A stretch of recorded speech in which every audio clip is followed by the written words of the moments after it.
YouTube, hi guys, and welcome to Apple Weekly number 16, and apologies for the mess on my desk. If any of you want to volunteer and clean this up, leave a comment below. Got a number of stories to cover this week and quite interesting ones, so let's get straight into it.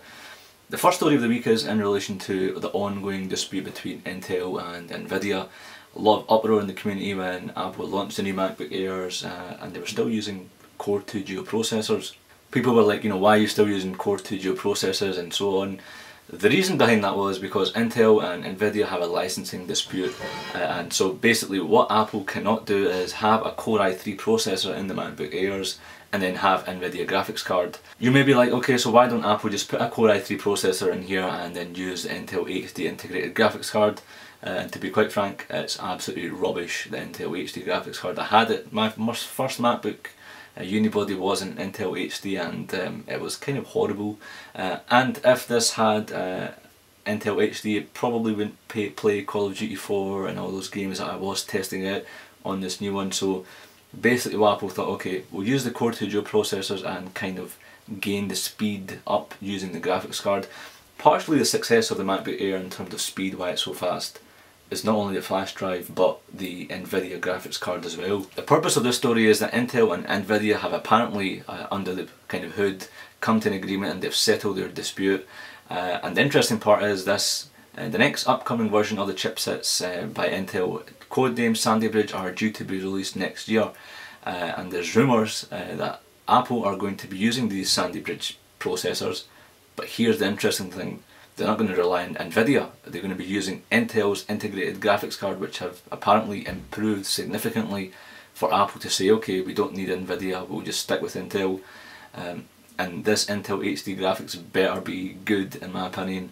It was horrible, the previous ones, and hence why they didn't use them in the new ones, i.e. this one here. So let's see what happens when the new MacBook Pros get announced in the next 2 or 3 months. Second story of this week is Apple has released updates, firmware update for the new MacBook Air. If you've got one, whether it be 11 inch or 13 inch, go and get it. I don't even need to say this, it's crucial that you get it. Updates, and apparently some people were having display issues, sleep issues, and graphics issues, and I didn't have any of them, for the record, but I got it nevertheless because it was kind of a must have. Any firmware updates you should get. And while I'm on that note, Apple has also added, or HP has added, support to 6 more HP printers for their AirPrint devices. I'm using, or I'm going to be using, Printopia, which is a Mac application. Waiting for my Canon to come, and it's going to be stationed right behind where that box is. And basically what that allows you to do is you have to do a one-time installation on your Mac, install the application called Printopia, and then you can send stuff directly from your iPad or your iPhone or your iPod Touch to the printer, which is good. The reason why it's good is because it's a Canon printer. Canon printers don't have support for Apple's AirPrint yet, hence why I'm going to be using that. The third story is in relation to Mobileme. A customer emailed Steve Jobs directly, and he basically said, look, huge fan of Apple, but I'm not happy with Mobileme. Don't like the syncing, it's unreliable, it's creating duplicate entries for me. Steve replied, said it's going to get better in the next year, i.e. 2011. Now, is the current features going to get better in terms of reliability, syncing? Is that going to get better, or is there going to be more features, which is what I want, especially at the price of paying for a Mobileme subscription, which is about £50. I was lucky in that I got it for £25, which was kind of a steal. But even because now they've got the Find My iPhone or Find My iPad feature free, they really have to make it free, because I don't think a £59 or £50 price is justified just for email, calendar and address book and the gallery feature. It's just not cutting it, and they really have to A, reduce it, or B, even better, make it free. The fourth story is in relation to App Store promo codes. I'm happy this is happening. Most of you probably don't know what it is, but those of you who are developers are probably jumping up and down at this point. I used to get a lot of requests from developers, paid apps, developers saying, test my app out. But the problem was, because so many were getting in touch and most of them were paid apps, I wasn't prepared to buy every single one of them. And most of the developers, if you're in the United States, they could have given you a free code, which you would basically copy and paste and get that for free. And that's what most US based YouTubers kind of do. So now what they're saying is they've pretty much, be anywhere in the world, you would copy and paste this code and you would get that for free if you want to do giveaways. And if a company got in touch with me and said, look, I've got 10 codes for you, give it out to subscribers, I would say, hey, that's fine. So it's not only US restricted, it's globally, which is amazing. kind of late on it, it's disappointing, but yeah, it's here. The Mac App Store, there's been a lot of rumours recently, people saying that, you know, there's going to be a Mac App Store on December the 13th or this coming week. That is apparently crushed, or this rumour has been crushed. January 2011 is going to be the time where they launch it, and that's still going to be within the 90-day period where Steve Jobs said, you know, the Mac App Store is going to be launched within 90 days, so if they go to January, that would be just under it anyway, so it'd be fine.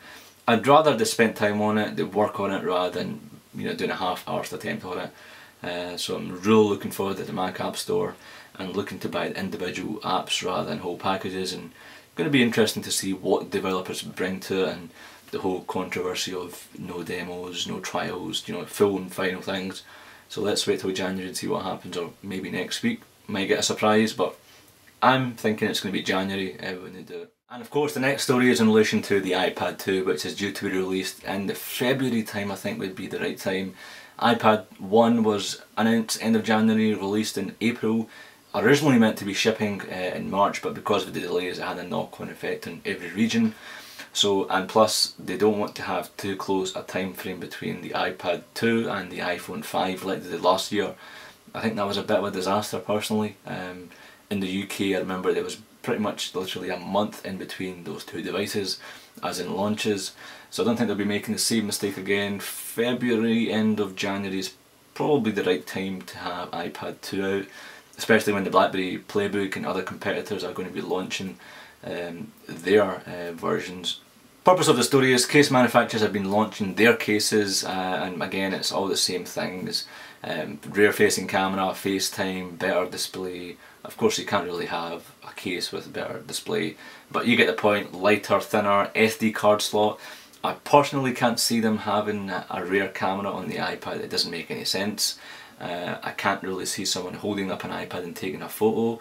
On a smartphone it's different, but you know, I mean, why didn't they not put a rear facing camera on the MacBook Airs, on the MacBook Pros? Because no one wants to pick up a machine and take a photo, it doesn't make any sense.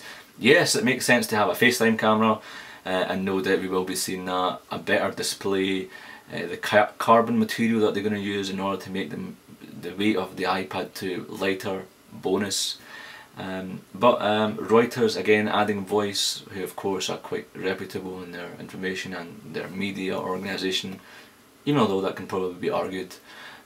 They are kind of adding the same rumours or the same stories with the retina displays and so on, but come February I guess we'll find out. And last but not least, Tim Cook was in Singapore giving a brief to its employees, and the employees were not told not to take any photos, videos or notes.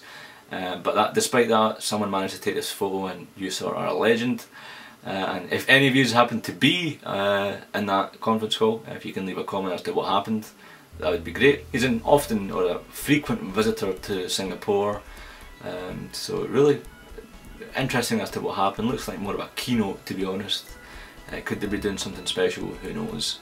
But guys, that's it for this week. Remember, you can join on iGlaswegian.com. You can download this podcast and the previous ones from iTunes directly, so you can watch on the way to work, school, college, uni, or to your friend's house, whatever. But guys, thanks for watching. Cheers.